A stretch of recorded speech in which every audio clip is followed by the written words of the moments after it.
આપની પાસે health insurance છે અને છે તો તમને ખબર છે એ કઈ રીતે કામ કરે છે? હેલ્થ ઇન્સ્યોરન્સ હોવો એ જરૂરી છે, પણ હેલ્થ ઇન્સ્યોરન્સને સમજવો બહુ જરૂરી છે. લોકો મેડિક્લેમ પોલિસી તો લઈ લે છે પણ વાંચતા નથી, અને જ્યારે 2 લાખ 3 લાખ 5 લાખનો ક્લેમ આવે છે ત્યારે એક જ સવાલ, મારા ક્લેમમાં ડિડક્શન શું કામ આવ્યું?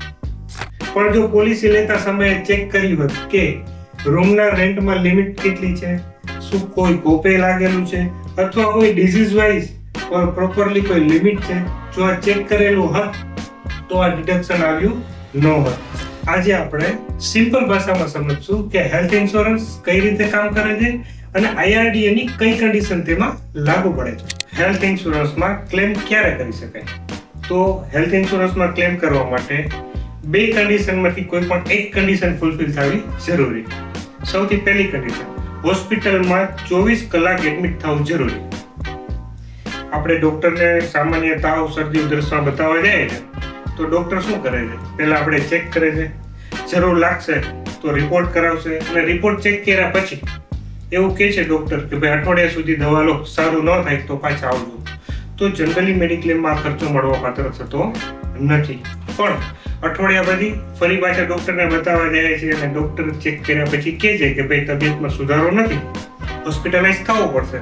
જો આપણે હોસ્પિટલમાં એકવાર એડમિટ થઈ ગયા અને 24 કલાક થઈ ગયા તો હોસ્પિટલનો તો બધો ખર્ચ મળવા જ પાત્ર, પણ હોસ્પિટલમાં એડમિટ થયાનો પ્રી એક્સપેન્સીસ એ દરેક પ્લાન મુજબ અલગ અલગ હોય છે, કે એમાં 30 દિવસ હોય છે, કોઈ પ્લાનમાં 60 દિવસ હોય છે. એ પ્રીનો એક્સપેન્સીસ આપણે મળવા પાત્ર, પણ 24 કલાક એડમિટ થયા પછી હોસ્પિટલમાં જે રજા આપ્યા પછી પોસ્ટ એક્સપેન્સીસ પ્લાન મુજબ મળવા પાત્ર છે. દરેક પ્લાનની કન્ડિશન અલગ અલગ હોય છે, 60 દિવસ, 90 દિવસ, 180 દિવસ.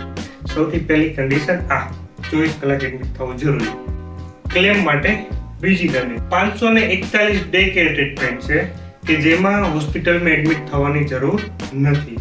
હવે ડે કેર ટ્રીટમેન્ટ કેમ આવે, કોને કહેવાય? 541 ડે કેર ટ્રીટમેન્ટના નામ કોઈને યાદ રહે નહીં. તો એની ડેફિનેશન એકદમ સીધી અને સિમ્પલ, કે જ્યાં સર્જરી વોર્ડ્સ આવે છે, ઓપરેશન વોર્ડ્સ આવે છે, એમાં 24 કલાક દાખલ થવું જરૂરી નથી. ફોર એક્ઝામ્પલ કેટરેક્ટ માટે જાય છે આપણે હોસ્પિટલમાં તો ડોક્ટર 3 થી 4 કલાકમાં રજા આપી દે છે. અત્યારે ટેકનોલોજી વધી ગઈ છે, હરસ, મસા, પખંડ, એપેન્ડિક્સ, પથરી સવારે જાય છે, સાંજે રજા આપી દે. આવા સંજોગોમાં જ્યાં સર્જરી એટલે કે ઓપરેશન થાય છે ત્યાં 24 કલાક દાખલ નથી થતા તો પણ આપણે ક્લેમ મળવા પાત્ર. જો તમે નવી પોલિસી લીધી છે તો એમાં એક્સિડન્ટ કવર બીજા દિવસથી શરૂ થાય છે. પહેલા 30 દિવસ ખાલી અને ખાલી એક્સિડન્ટ જ કવર થશે, એક્સિડન્ટ સિવાય કંઈ કવર થશે નહીં. 31મા દિવસથી બધી ગંભીર અને જીવલેણ બીમારી કવર થશે, જેવી કે તાવ, ડેન્ગ્યુ, મલેરિયા, ઝાડા, ઉલટી, કેન્સર, હાર્ટ એટેક, ઇવન ફેફસા, લીવર અને કનેક્ટેડ કંઈ પણ બીમારી હોય છે તો 31મા દિવસથી લાગુ પડશે. પણ સબ્જેક્ટ ટુ આમાંથી કોઈ પણ બીમારી પોલિસી લેતા પહેલા ન હોવી જોઈએ. IRDA ના રૂલ્સ પ્રમાણે 14 પ્લાનિંગ સર્જરી છે એ મેડિક્લેમ પોલિસી લીધાના 2 વર્ષ પછી કવર થશે. એ કઈ પ્લાન સર્જરી છે? તો હરસ, મસા, પખંદર, એપેન્ડિક્સ, પથરી, ENT, કાનના ગળાની બીમારી, ગાયનેકનો પ્રોબ્લેમ, ઘૂંટણનો મણકાનો સાંધાનો દુખાવો, વેરિકોઝ વેઇન, કાકડા, મોતિયો અને સાદી ગાંઠ. જો કેન્સરની ગાંઠ હશે તો 31મા દિવસથી કવર થશે, પણ સાદી ગાંઠ હશે તો એ 2 વર્ષ પછી કવર થશે. જો પોલિસી લેતા પહેલા કોઈ પણ બીમારી હશે તો એ બીમારી પોલિસી લીધાના 3 વર્ષ પછી લાગુ પડશે, જેવી કે BP, sugar, cholesterol, thyroid, asthma. આ બધી બીમારી મેડિક્લેમ પોલિસી લીધાના 3 વર્ષ પછી લાગુ પડશે જો પોલિસી લેતા પહેલા હશે તો.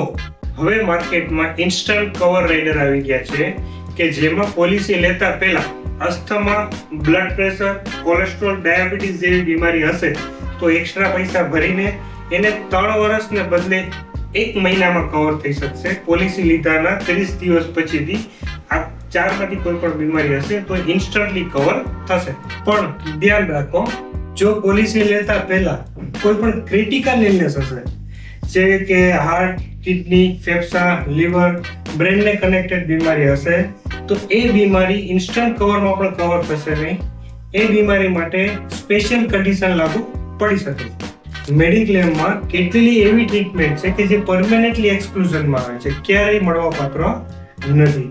મેડિક્લેમમાં ડેન્ટલની ટ્રીટમેન્ટ પરમેનન્ટલી એક્સક્લુઝનમાં આવે છે. મોતિયાનો ખર્ચો મળે છે, પણ ચશ્માના નંબર ઉતારવાનો અથવા લેન્સ પહેરવાનો ખર્ચો મળવાપાત્ર નથી. કોઈ વ્યક્તિ સુસાઇડ કરે છે તો એનો ખર્ચો મળવાપાત્ર નથી. કોસ્મેટિકલી પ્લાસ્ટિક સર્જરી મળવાપાત્ર નથી, પણ જો અકસ્માતને લીધે, દાઝી જવાને લીધે અથવા કેન્સરને લીધે પ્લાસ્ટિક સર્જરી કરવી પડે તો એનો ખર્ચો મળવાપાત્ર છે. જે કેસમાં ખાલી અને ખાલી રિપોર્ટ જ થાય છે, કોઈ પણ જાતની ટ્રીટમેન્ટ થતી નથી, તો એ ખર્ચ પણ મેડિક્લેમમાં પરમેનન્ટલી મળવાપાત્ર નથી. આ બધી માહિતી બેઝિક અન્ડરસ્ટેન્ડિંગ માટે છે. ડિટેલમાં જાણવા માટે IRDA નો સર્ક્યુલર અથવા પોલિસી ડોક્યુમેન્ટનો અભ્યાસ કરો. જો તમે હેલ્થ ઇન્સ્યોરન્સ વિશે વધુ માહિતી જાણવા ઈચ્છતા હો તો આજે જ જોશી ઇન્વેસ્ટમેન્ટનો સંપર્ક કરો. અહીં આપેલ નંબર પર કોલ કરો.